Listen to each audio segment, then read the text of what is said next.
Good morning, I'm Bobby with Flippinnuts. Today we're working on a 2002 Ford Explorer with 4.6 liter V8. We're going to be putting in a new AC compressor, orifice, accumulator or air dryer, and whatever else we find when we get in there.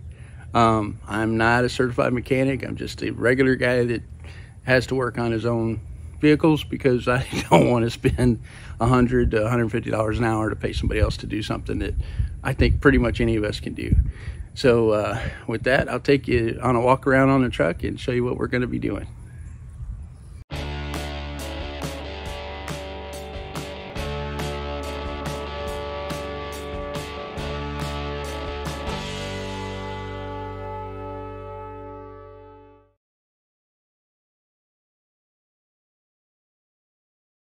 Daughter's 2002 Ford Explorer. Let me show you the mileage real quick. As you can see, her truck's got 319,955 miles. Going strong. Truck runs like a top. No ticks, no strange noises. Transmission actually shifts like it's supposed to. Yeah, I laughed about that one too. So if you're asking yourself, why am I working on a truck with 315,000 miles, putting AC on this truck, it's because it runs really good. It's a good truck. It's my daughter's third Explorer. She really likes them. We live in Central Florida, and it gets hot as you know what down here in the summertime. To the truck, first thing I'm going to do, just to make my life a little bit easier, I'm going to move this out of the way. I'm going to take this out. It really is pretty simple, and this will pop right out of the way, and that'll give us access to our AC lines, which are right there. That's where we're going to be doing the bulk of our work today. The AC compressor on the 4.6 is way down there, just below your belt tensioner, which it's kind of in a peculiar spot, but you know, that's how it is. I'm going to take this wheel off, get it out of the way, and that'll give us access to the compressor. And it's really actually pretty simple after that. You just take the lines off and then wiggle it out of there. Most of the tools I used on this, pretty much everything I used, just the most basic tools, things I would normally take like to a U-pull-it yard or whatever I'm working on. But a screwdriver, this tool removes the clips for the inner liner on the fender, a pair of needle nose pliers. For this job, you can use a crescent wrench and adjustable pliers, 13 millimeter ratcheting wrench, a socket wrench, 1.5 inch extension, and a 3 inch extension. And I have a pick here, although you don't have to have that. Now, what I used for the orifice was a 3/4 inch and a 7/8 open-end wrench, but you could, like I said, you could get away with just using a pair of pliers and an adjustable set of pliers. 13 millimeter, 10 millimeter, and an 8 millimeter. This is the part I use to remove the valve stem on the high side. It has to be a bigger one, and this is the part number for that. And then your kit, your AC kit's going to come with all your, everything you need. This was part of the AC kit, so, and you definitely do want to change all those when you're working on this thing. I have some other stuff out here, but that was just out here. It wasn't anything I was using on this project. You're gonna need to have a set of gauges. I bought these secondhand on Marketplace, 50 bucks. I got the whole thing. And then this little air vacuum, that unit there, you can get brand new at Harbor Freight for 15-20 bucks, and it works just fine. You can obviously get nicer ones, but I didn't need it for this job. So, and it worked perfectly. Right here on the front of the car, in the engine bay, it tells you what kind of refrigerant you're going to have and how much you need. Her car, because she has rear air, needed 3 pounds of refrigerant, and 3 pounds 8 ounces of refrigerant. And then this turned out being the Pack 46 oil that's required. So that's where you find. I've already removed the 4 screws. There's a screw here, here, and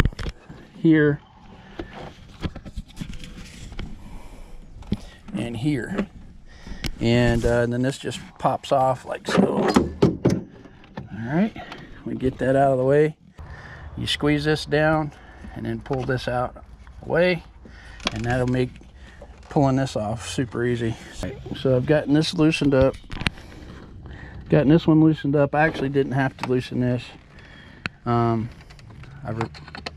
release this. I go ahead and pop that out of there and release these. Get those out. This will come up. There's little tabs right here. Pull that out, up and out, and then you just kind of remove these. Get those out of the way. This will come off. I'll be able to get this out. There we go. The only thing holding this in is just the tabs on the bottom. Just kind of work this out. There we go. Now that's out of the way. Only thing I've used so far is an 8mm socket. Loosen one bolt, screw, whatever. And now I have access to my air dryer accumulator. All of these lines here, the orifice filter, the orifice tube is right here. Okay, and the orientation, that's on the passenger side of the vehicle, right here with all the other AC lines here. Okay, the easiest way to get to this, honestly, is to just take these 3 bolts out, and we just move this out of the way. You don't have to take it out, just move it out of the way, and then there should be a nut on this little clamp, and then that'll free this up so you can get a crescent wrench, pliers, whatever you need to get that loose to get that filter out of there. So let's go ahead and do that. So before I replace this filter for the orifice tube here, I'm just working on the assumption that before you guys get started, you're going to go ahead and make sure you evacuate all the Freon out of the system. You can rent a tank to do that from most auto parts store, or you can take it and have it done. And most AC shops will do that for you pretty cheap, and then fill it back up for you, as long as your Freon, your system isn't contaminated.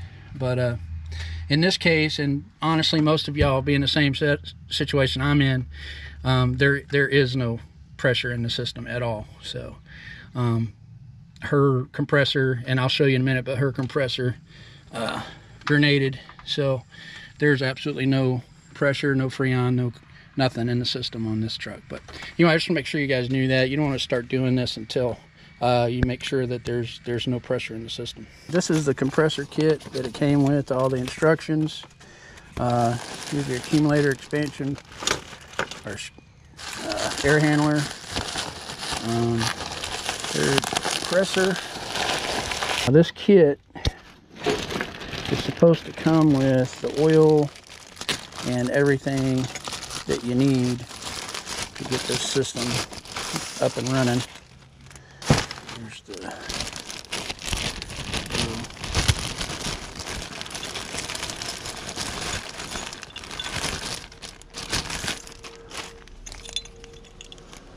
okay. There's that. I am not, however, seeing the oil. And one more thing I like to do before I get started is I'd like to get this fan shroud out of the way. And it just pops off.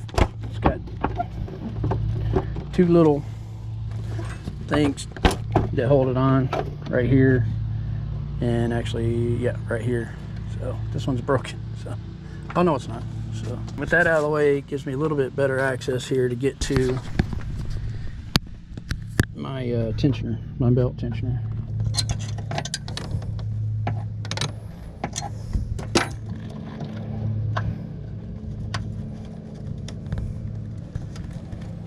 Okay. Now on that, I was using 7/8 on the one side and a 3/4 inch on the other, but you could use a crescent wrench and a pair of pliers. It work just as well. just see the red tip of the filter, and then you'll get a pair of needle nose and pull that out.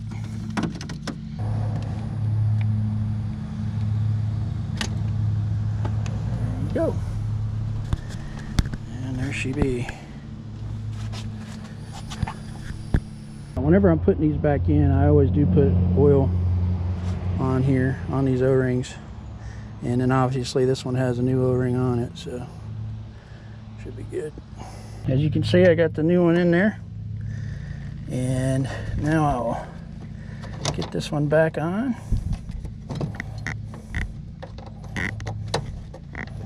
I do want to replace this seal real quick while I'm here. The kit came with new ones, so I'm going to put it on there. Orifice filter back in there, and that's all closed up, so I just got to put this on and put the nut back on there. So that's done for that part of it.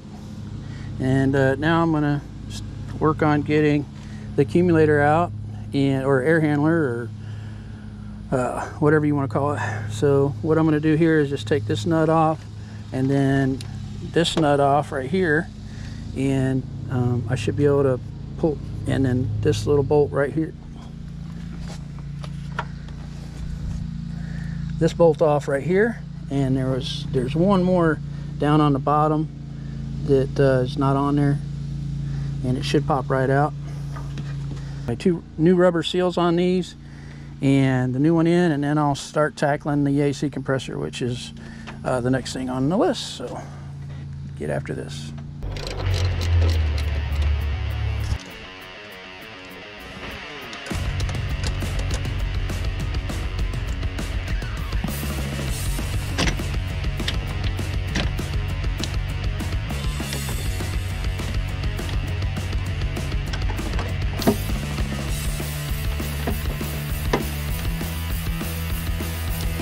Okay, it's out. So now what I'm going to do is I'm going to replace this bushing and this bushing right here. Again, I will put a little bit of oil on those before I put them back on. And then I'll put the new accumulator in, and we'll be that part will be done.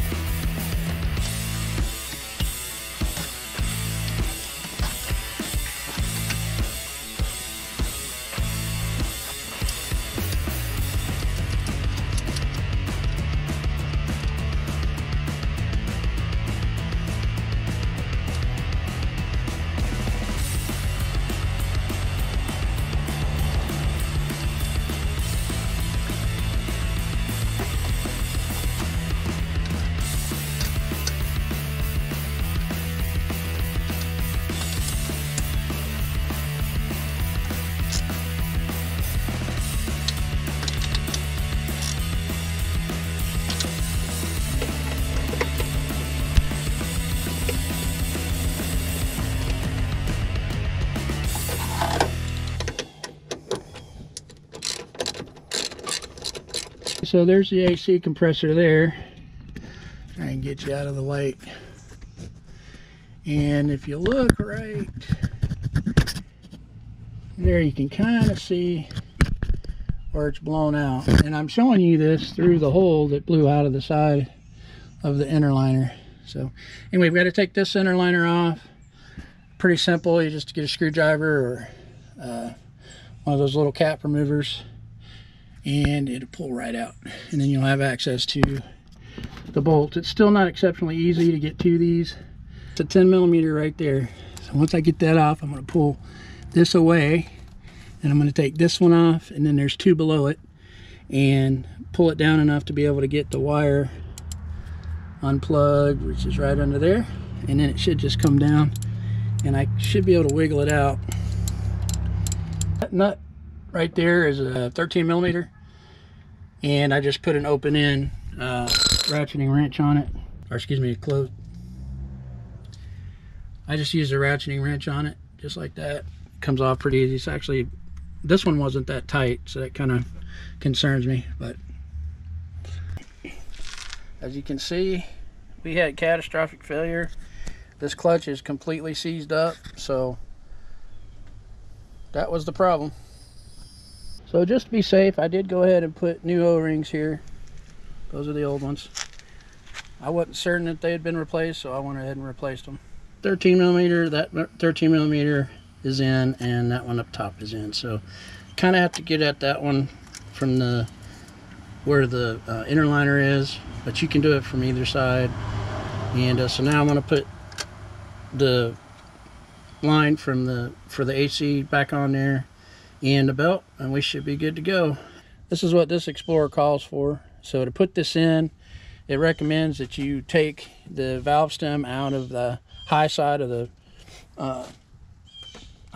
AC, and then just run it in using a vacuum. So I'm going to do that real quick. But if you don't have a valve stem removal tool like this one, this is the part number, the one I just found. The only place I could find it was Advance Auto Parts. So I would recommend looking for it online. If you're going to do this job and you're pre-planning how you're going to do this, I would recommend looking for it online. You might save a little bit of money. They are very proud of those. So let me get everything set up. I'm going to take the valve stem out of this, and I'm going to hook the hose into it, and then I'll show you how that works. Got my vacuum running. I got my low side open and my high side closed, and then I took the valve stem out here, and I'm letting this hose drain. I'm letting the hose drain what's in this reservoir. Now this truck calls for 13 ounces. So this little container holds 8, and then I've got 4 more ounces. So once I get this in there, I'm going to rotate the compressor four or 5 times, and then I'm going to run a vacuum on the whole system. So I'm running a vacuum on this. Ideally, you want this to be right around 28, 25. That's ideal. But I'm going to run this minimum an hour, depending on how long your system's been down, and let this thing completely clear your system of any kind of, moisture or anything. So I'm going to let it run for a minimum of an hour or 2, and then once I get done with that, I'm going to let it sit for an hour. Once I get done with that, I'm going to let it sit and see if I drop pressure, and then we'll go from there. So in the meantime, I'm going to go ahead and put the belt back on and go ahead and button it all back up. It's still running the vacuum. I'm going to run the vacuum probably all night. So no point in picking this up tomorrow. I'll go ahead and finish it up. All I'm going to do is put the cover back on the front over the radiator and the cover for the engine, and then I'm going to charge the system with Freon, and then the job's done. It's pouring, it's raining right now. Second time it's been raining on us today. It's just been kind of crazy trying to do this. So it's probably not an ideal setup to do a video, but like I said, hopefully it helps you. If there's any questions or anything like that, my email will be in the description. Now, what I didn't show last night because it got rained out is I did end up running, let it run a vacuum on the system before I added the Freon, and I did that for really honestly about 2.5 hours. Most anything you see will say 30 to 45 minutes, but I ended up doing it for 2 hours because there was still moisture coming out of this little unit here. And the way you do that is you just have your low side and your high side hooked up and open, and you have these valves open, okay, and you have your air compressor hooked up to your vacuum unit here, and you just let it run. And then after I did that, I ran a vacuum test on it, and how you did that was I went ahead and closed this valve and closed this valve, unhooked this guy, and made sure that I didn't see any or very little drop, if any, in this. And this, it's best if you can wait overnight, that would be ideal. I only had a few hours because this is first thing the next morning, and she had to get going. So that's the way we had to do it. So, and it works perfectly. As you can see, the AC is working pretty good. Still dropping. Just cranked the car up. It's already 90 degrees outside, so I'd say this is a pretty good success, and I'm pretty happy. And I know my daughter's going to be happy having working AC. So probably as cold as it's been, you know, running that vacuum is really essential. Just, you know, letting any moisture or you know, contaminated air in that system, getting that out is just absolutely essential to having a really well running AC set up. So look at that, still dropping, almost 50 degrees. All right, guys, well, with that, I hope you found something there you could use. Maybe there was something helpful in the video. I'm gonna get back down to some other project. Thank you so much for checking in. Maybe if you could hit the thumbs up or subscribe, I'm gonna be doing lots of videos. So anyway, I just appreciate you checking out the video. Like I said, I hope it helped you. Have a great day, and we'll see you next time. Bye.